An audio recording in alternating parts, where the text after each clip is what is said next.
We're back for episode 12, and both of us are burnt as fuck. This is the Fall Forward podcast. We're talking about... Do you know what episode number this is? 12. Number 12. Number 12, I checked. We're talking about discipline. Discipline. Yep. It is January 1st, 2022. Oh, this is actually a good way to start the new year. That's what I'm saying, man. Exactly. I didn't even think about that. But yeah, we're both running on like 4 hours of sleep. I've been slaving away at a True Food Kitchen. Yeah. About 4 hours, and then bartended for the people all day and took a power nap, and now we're here. How was your New Year's? New Year's was pretty awesome, man. I had a good time. Spent some time with some buddies in a fat house. Didn't drink too much, but I drank a little, and it was fun. You want to tell the story that you were just telling me? No, I don't want to tell that story. Alright. Yeah. No, we'll get into it, because we were just talking about discipline before we kind of flicked the camera on, and just like, I think it's something that like both of us have been practicing for a while. At least working on, trying to get better at. Yeah, and I don't think it's something that can be perfected either.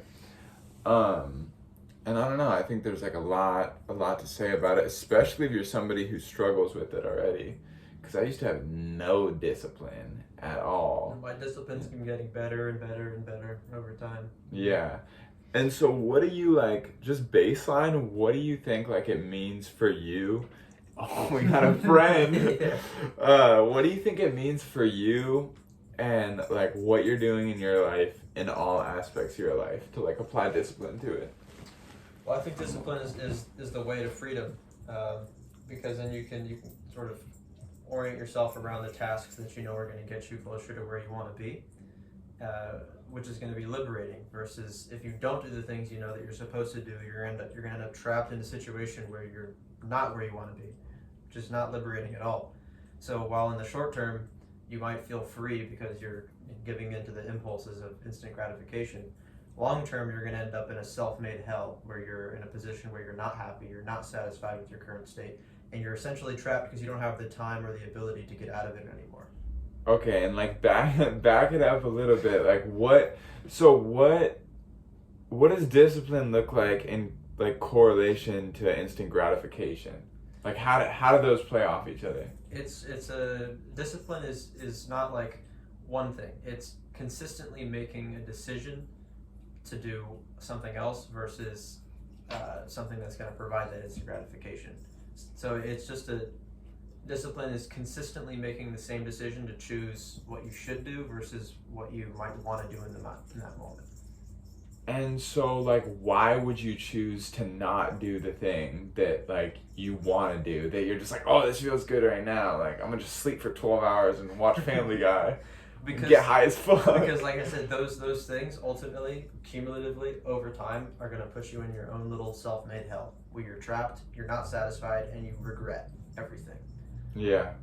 No, I mean, that's what I find too. Like, that's like, I think all the times that I've made a decision purely based in, oh, this is just going to make me feel good right now, it never goes well. And like just a couple of days ago, it was like the perfect example. I ate like 2 pizzas at my work in one day, and my stomach was not feeling good the next day. And I was like, I have a lot of healthy options at True Food. I'm like, I'm gonna get a salad with a little bit of salmon. It's gonna be perfect. Like it'll fill me up, but I won't get super stuffed. And I didn't eat for like 6 hours because it was busy. And I was like, man, screw this. I need a burger. And I ate the burger, and it screwed my stomach up for like a whole day. Because in that moment, I was like, nah, it doesn't matter. Like, I just need this thing that's going to make me feel good. I just had to deal with all these guests. Like, all these people were messing with me. I was stressed out. Let me just eat a burger real quick.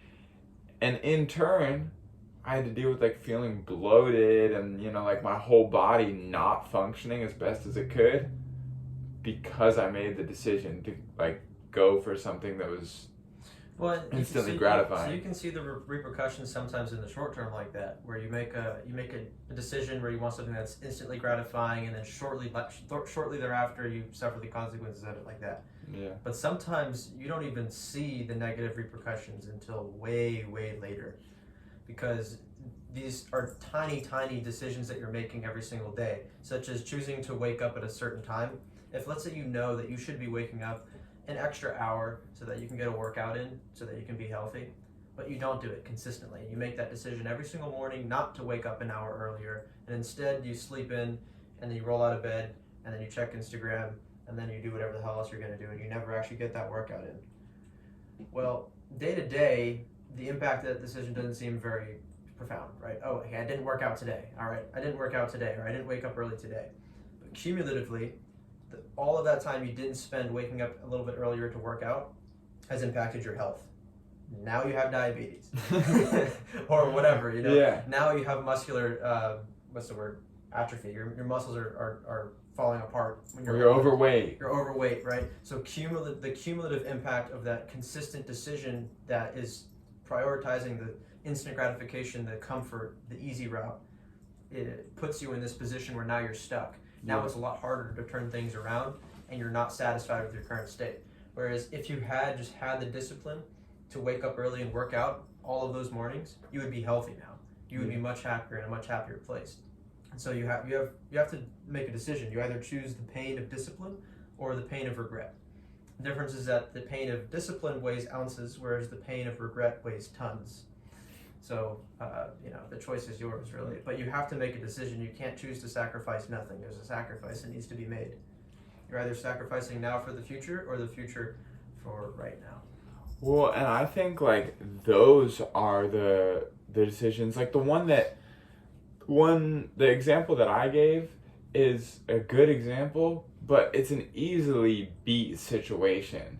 Because then the next day I ate the salad and I was like, all right, I'm going to stick to this now. This feels good. Mm-hmm. And that's an easy thing to correct. Whereas with the gym, you don't really get instant gratification for doing the right thing. Mm-hmm. Maybe you do feel a little good after a workout, but you still have to have like a long-term goal. Oh, I want to be like this 5 years, 10 years, 15 years down the line. Mm-hmm. And I think that plays right hand in hand with discipline. I think a huge aspect of having discipline is being able to look into the future. Yeah. Well, that's because discipline really doesn't provide you with anything right now. It can, but not usually. Usually what you're doing is you're sacrificing the immediate momentary pleasures for your future self, because you understand that by foregoing this thing right in front of you, that you'll be in a better position later. Yeah. So you're investing in yourself. You're gambling on yourself. You're saying, I will be around and I want to be better off in the future than I am now. So I'm going to forego this thing which is going to give me a fleeting happiness and instead have meaningful, lasting happiness later. Yeah. So was there ever a time where you weren't good about discipline? Yeah, I mean, all the time. It's difficult to be disciplined with everything. I was telling you earlier, it's like, what I've realized is that there should just be some things that are non-negotiable, because discipline is all about a negotiation with yourself and all of your desires and how they're nested in like the hierarchy of what you want. So you got to give and you got to take with yourself. You can't just be a tyrant and tell yourself to do everything, because you're going to burn yourself out. So you got to give and you got to take. So I've just identified certain tasks that I need to do every single day that are non-negotiable. I need to read every single day. I need to work out every single day. I need to, what are the other ones? I need to meditate every single day. I want to journal every single day. I've got certain business tasks that need to get done every single day without fail, non-negotiable. Yeah. And then some of the other things, they can be negotiable. If I get those things done, yeah, maybe I can watch a video on YouTube, or maybe I can open my Instagram feed or whatever. But so long as I get those specific tasks done, which I know move the needle forward, which I know that if I do consistently over time will yield positive results for me in the future, then I can indulge in some of the momentary gratification. Because if you deny that completely, it's going to be a lot harder. I don't know if anybody can do that. Yeah. Completely deny all of it.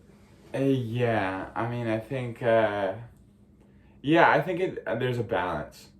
Because like I've been super undisciplined, but I've also felt that I've gotten to a place where discipline has done me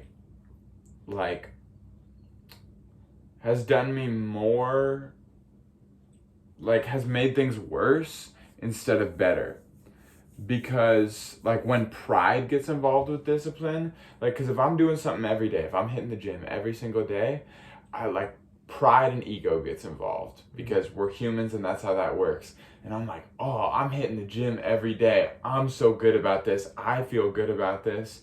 And then there's a day where I'm getting like only 3 hours of sleep, but I'm like, well, I got to make it to the gym. So now it's going to be 2 and we're going to make it happen this way. And it's got to be this and it's got to be this and it's got to be this. And it's created so much tension sometimes that I've had to like move kind of back on it. And I completely forgot where I was going with that, but Well, that's like, what you gotta orient. oh, because you were talking about like having some of the instant gratification things. Yeah. And yeah, I think at some point, like it's too much. But Yeah, there's just you gotta pick a couple of things, well maybe more than a couple. Pick a few things. Okay, a couple is 2, a few is 3. Pick like 5 or 10 things that you just will do no matter what every single day that you know that you can get done, and then you structure everything else around it. So make sure that you're getting enough sleep. Make sure that you're eating healthy. Make sure that you're exercising. Like these basic things, if you just do them every day, consistently over time, your future self will thank you. Then if you have specific goals, you need to be disciplined about moving towards those goals. Otherwise, you'll never get there. Reps and time is what's really going to produce the results that you need to improve over time, because you're going to get experience. You're going to readjust according to your experiences and the lessons that you learn from those experiences. It'll get better, which means you'll get closer, and it'll just be constantly adjusting until you're, pinpoint accuracy, hitting the target that you want to hit. God damn, I forgot where I was going with that too. My brain is fried as hell.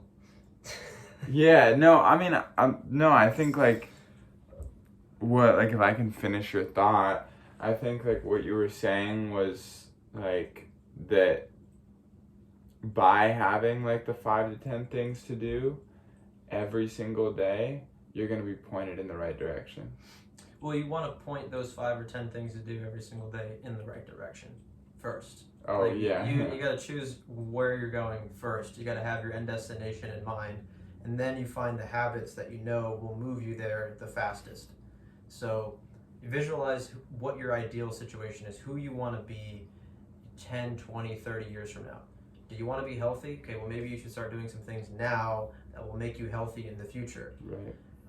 Do you want to be wealthy? Okay, well, maybe you should start making some sacrifices today and start taking on some roles that are more valued by the market and start putting in the work and getting it done.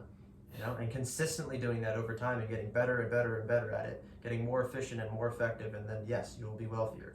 Right. Do you want to have better relationships? Okay, well then start implementing habits today. First, start by improving yourself, because if all your relationship sucks, who's the common denominator, my friend? Yeah. You are, so you probably have some internal personal development work to do. It's like just identify where you want to be at, then figure out what habits you need to adopt, what changes you need to make today, that if you practice consistently over time will get you to that end goal in the future. Right. And that's how you'll find success. So here's the question that's gonna stump you. Maybe not, but like, what do you think about people who don't have like a big enough vision to see into the future, to then create like things that they should be doing today so they can be that person? What would you say to a person about discipline who doesn't even have the goal in sight, that like doesn't look that far out or doesn't have a goal that they're motivated to find? Well, I would tell them to find that goal. I would tell them to identify that. Tell them to watch the Purpose episode. Yes, I would tell them to watch the Purpose episode where we cover that in depth. Yeah. And then you think once you have like whatever your purpose is or whatever the goal that you need to have is, then you can identify the habits that are going to get you there. Then you're golden. And do them diligently. Then you're golden. I mean, it's sort of akin to going about solving a problem. 99% of it is identifying the problem, right, and defining it. Once you've defined the problem, once you've properly defined the goal, the rest is easy. You know exactly what to do. All the elements fall into place. Once you really know what you want, you know what to do next. And if you don't know what to do next, your first step is to figure out what to do next. So you know what to do next. Yeah.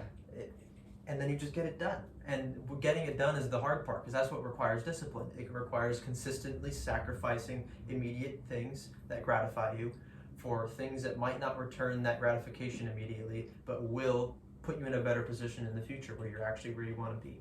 So what are you sacrificing right now? I'm sacrificing a lot, my friend.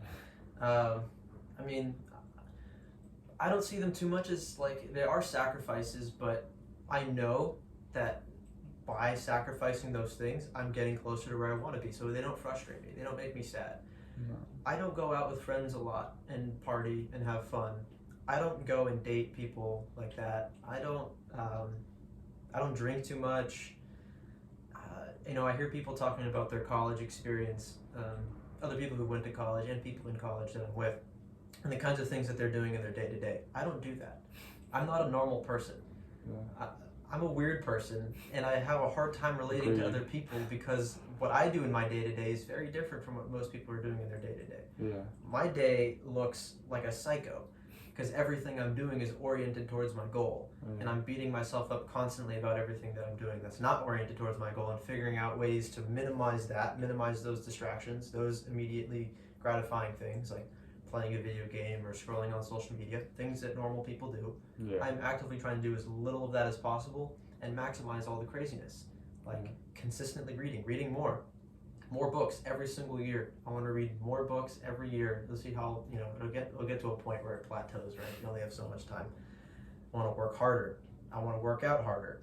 I want to work smarter. It's like consistently improving relentlessly all the time, no exceptions, day over day, hour over hour.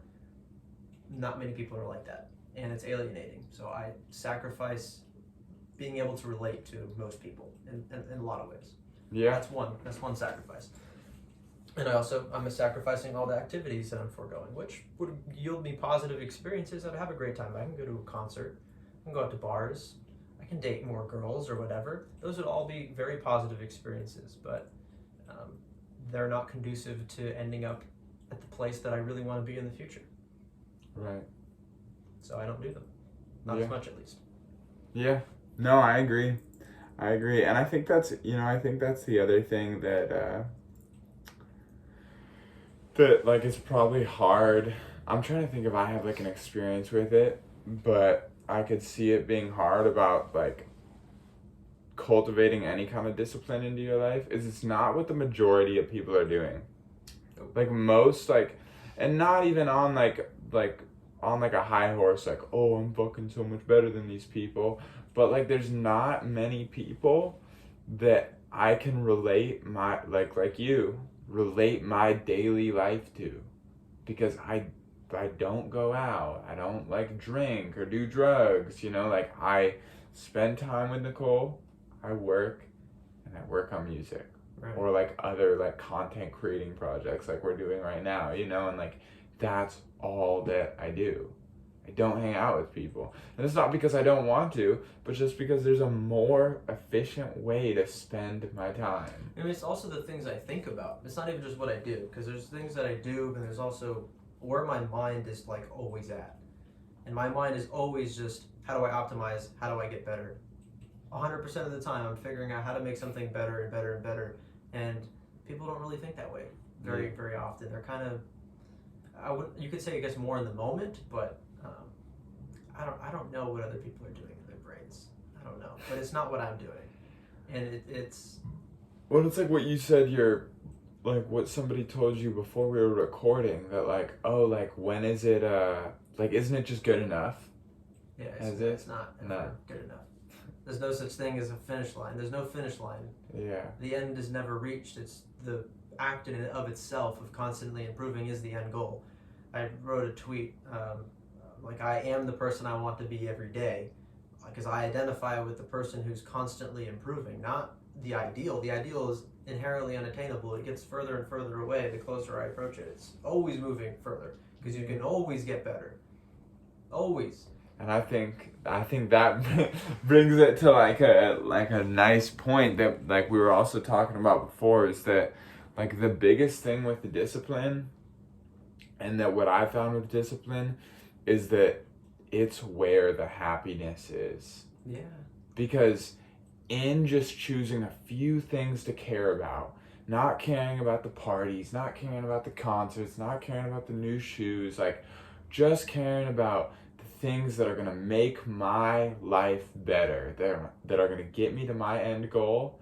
And those things not being good enough is the best thing ever. Yeah. Because I get to constantly work on them. When I look at myself and I see mistakes or flaws, or when I look anywhere and I see something, a problem to be solved, it excites me.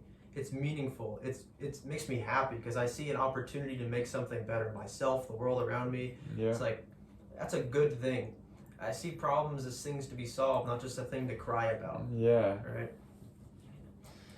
Yeah, getting better all the time is a hack for happiness, man. Yeah. It really is. Because, and it goes back to what we've talked about before, is because it's purposeful. Yeah, my life is meaningful as fuck, dude. Hell yeah.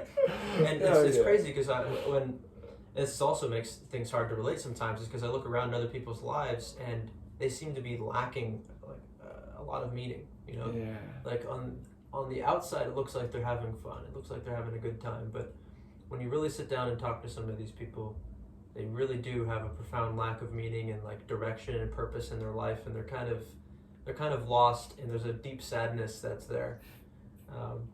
And I don't have that in myself at all. Yeah. Sometimes on the outside, people might see that, maybe I'm enduring some struggles, because I think we all are. But at the end of the day, in the deepest part of me, I'm extremely happy. Yeah, same.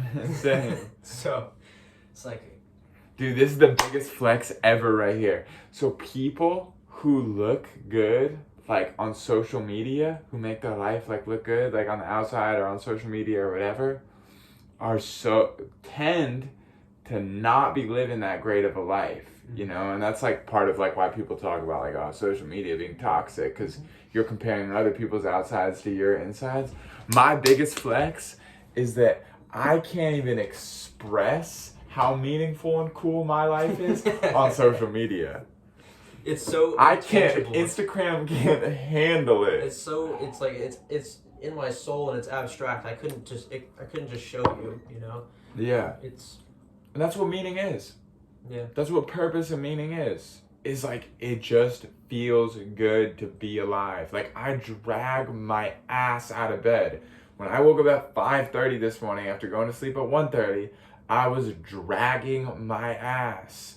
But by the time I was awake enough to have coherent thoughts, I'm happy to be alive. Dude, yeah, it's just shit's good. I'm constantly happy to be alive. I've many moments where I just look around and I'm like, yeah, man, this is it. This is great. Yeah. It's like, this is all beautiful. All of it. All of the suffering, all of the great things. It's all interconnected and it's all beautiful, and it makes me very happy just to be here. Yeah. I'm just happy to be along for the ride, man, and doing what I'm doing and moving in the direction that I'm moving. That's why I really like identifying with the person who's constantly improving, because like what better thing to identify with? What better way to define yourself than that which gets better? And better is defined by you. So It's like better, literally better. Like, there's not superficially, not like, okay, I'm stronger now, or I have more money, or whatever. Yeah, that can be included.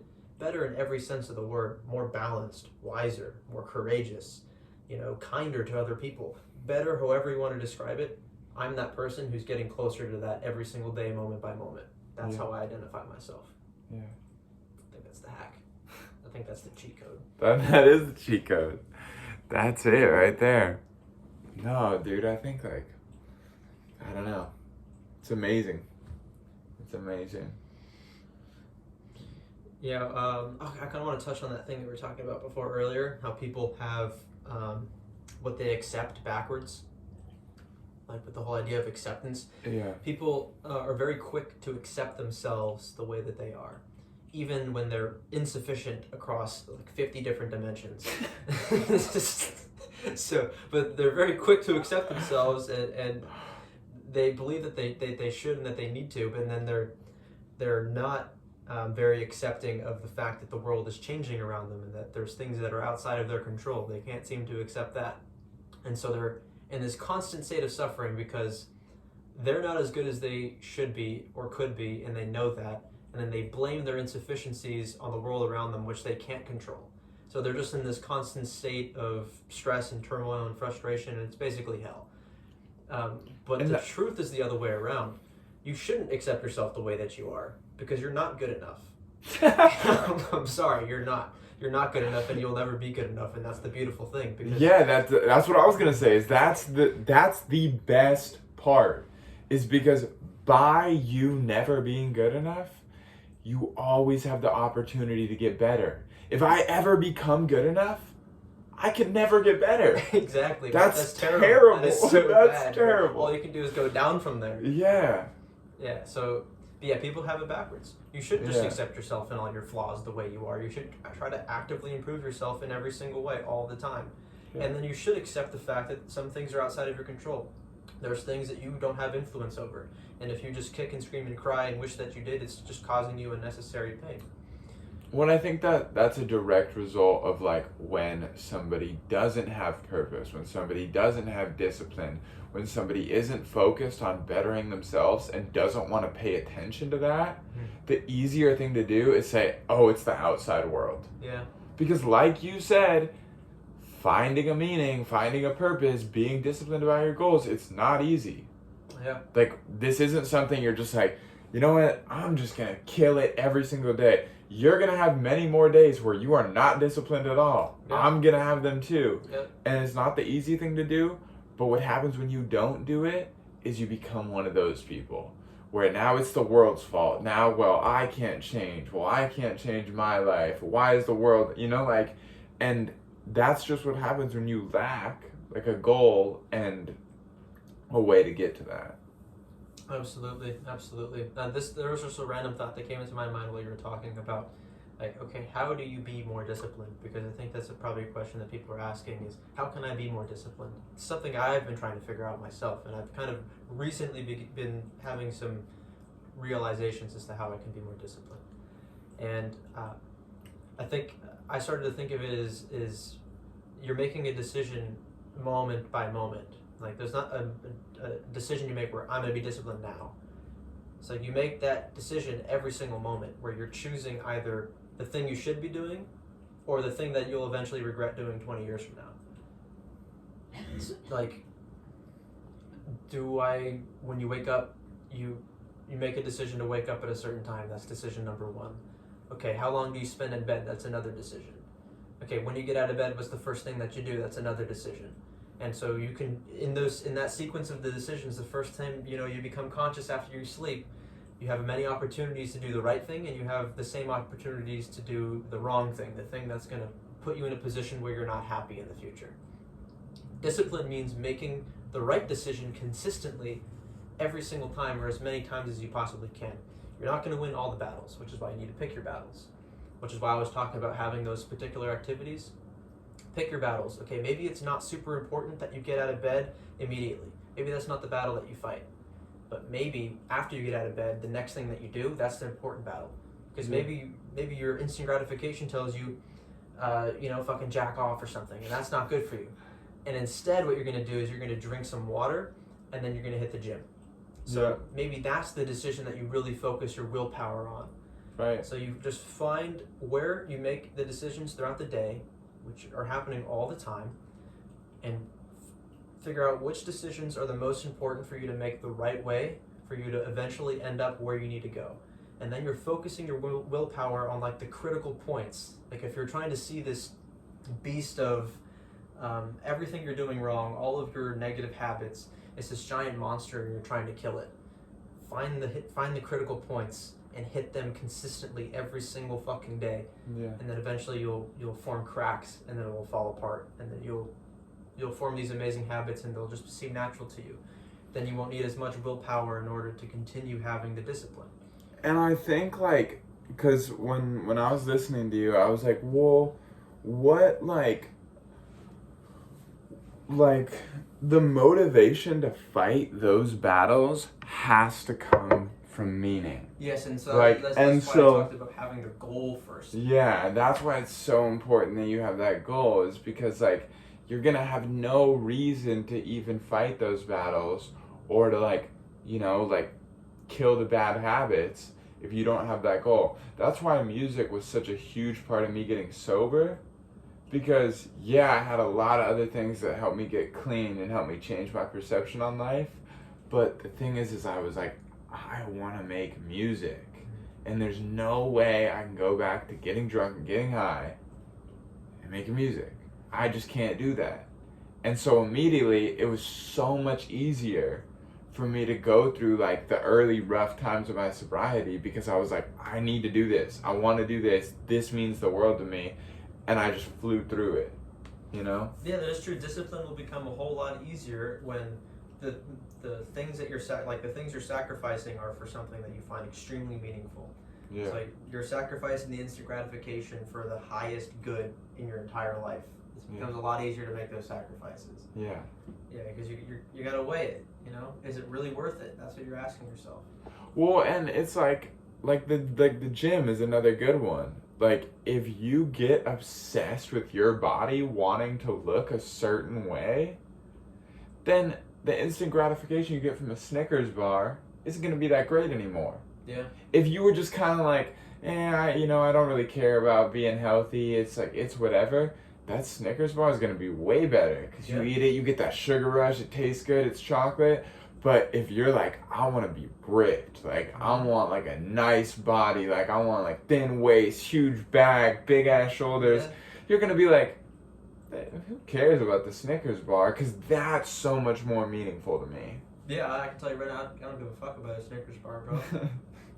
Yeah, because you value wanting your body to work and your body to look in a certain way way more than how the candy bar is going to taste. Right. Yeah, so the most important part to have discipline is to have it oriented towards something that you find meaningful, because otherwise it'll be virtually impossible for you to make the sacrifices necessary to get to that place. Yeah. Because you won't have that intrinsic motivation to fight those battles, like you were saying.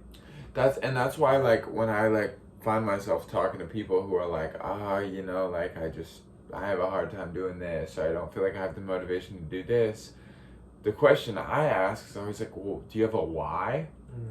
Like how they talk about it in business. Like, what's the why? You gotta start with if why. You don't have a reason to get out of bed, then no wonder you don't do anything good for yourself. When people talk about like what they want out of life, or what the meaning of their life is, what their purpose is, the unfortunate answer is that they want to be happy.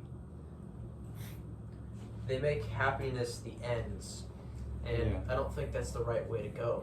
I don't think that's the right way to go about it. Because when you make happiness the ends, you're going to be looking for the things that make you the happiest, or the most happy in the shortest amount of time. And those things are oftentimes fleeting. And first of all, happiness is fleeting. There's no such thing as happiness. Like, you're not just at 100% of the time. So you're trying to get something that's impossible, and every time you get closer to it, it gets further away. And I guess you could say it's the same thing for me, trying to get better and better and better.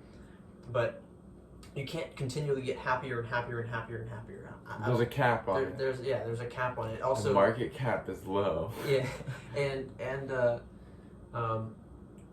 there's a certain baseline that you're gonna hit, and you're gonna get accustomed to things as well. Like, you're gonna get desensitized to a certain standard of living and a certain rate of happiness, a certain emotional balance you're gonna hit. You're always gonna revert to that baseline. So, well, and the other thing about like happiness is like what Alex Becker talks about with dopamine. Like dopamine, happiness, which we're talking about, is dopamine being released in your brain. Well, so it's serotonin is like happiness, dopamine is like motivation. Yeah. Neither one of those is an accurate representation of what the right thing to do is long term. All those chemicals tell us is this thing right in front of me is making me happy. That's why if we were to go get some crack right now and smoke it, we would release those chemicals in our brain.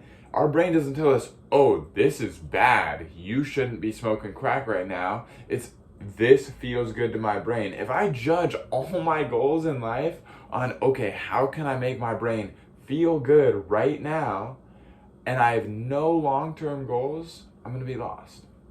Yeah, when you make happiness your end goal, you might as well just fucking shoot up heroin while smoking a crack, and then fucking off yourself while you're at your peak. Boom, you've died very happy, I'm sure. and you've reached the max happiness. There you go. So yeah. It's not a good pursuit. Find something that's deeper than that. Find something like maybe. And it can't grow indefinitely. Maybe providing value to the world around you. That's something you can continuously work for and try to strive for all the time. Is trying to always get better at providing value to the world around you. And if that will make you happy. It will make you happy. But you're not striving for happiness. Happiness is a result, is a consequence, it's a second order consequence of the thing that you strive for. It shouldn't be the thing that you strive for primarily. So in recovery, one of the main components of it that they preach is service. And it's for this exact reason. Is that service to others, like something all like addicts and alcoholics who get clean, like in certain programs, practice is service. Oh, well, how do we help out the next guy? Why that works is because it provides value to the next person. Right. You have a purpose with adding value into somebody's life and trying to do the next right thing. And it's the same thing with any pursuit that anyone is making. Like for me with music, I want to continue to make good music for good people and have it positively affect the world around me. Right. That's not something I can ever fully achieve. Yep. And in striving towards that, you will become happier. Right. So it's like you making happiness not the end game, not the main thing, is going to make you happier. This is so ass backwards. Yeah, I mean, it has to do, I think I've discussed this before, it has to do with how your dopaminergic reward system works. You get rewarded as you move towards something that you value. Yeah. That's as you see yourself making progress towards a valued end state, a valued end goal, your brain releases those happy chemicals. Happiness is a consequence of moving towards something meaningful, not the thing you should be moving towards itself. Right. Yeah, so don't live your life to be happy, live your life to produce something meaningful in reality. Be disciplined, suffer more, your future self will thank you. Yeah, well, you gotta suffer, man. Life is suffering. Life is suffering. The question is what suffering are you gonna pick? Are you gonna pick the suffering that comes from discipline, or the suffering that comes from the profound regret that you'll have at the end of your life, having not accomplished anything meaningful? Dude, something I heard in this speech that somebody was saying that is like a perfect thing to wrap this up with, is that this guy was talking, he was like, at the end of my life, I imagine myself, maybe I'm dying in a hospital bed, I'm gonna be visited by this man that is me, but if I killed it 150% every single second of every single day since I was born, the two things that are going to happen when I see that man is I'm either going to see that man and be like, who the fuck are you? And I'm not even going to recognize him. Or I'm going to see that man and I'm going to be like, I've been chasing your ass for so goddamn long and I'm fairly close and it's very nice to meet you. Mm-hmm. And what I want is that second one. Yeah. I want to meet that man at the end of my life and be like, God damn, I was trying to hunt you down, Yeah. And I got pretty close. Because, I already fucked that up. I already fucked up too many days to be that man. But at least if I kill it every single day that I can from now on, when I die, I'm going to meet that man. I'm going to go, okay, I got close. Yeah, exactly. Yeah. Fuck yeah. I think that's good. Yeah. All right, bro. That was a Cheers. good episode. Cheers. Episode 12.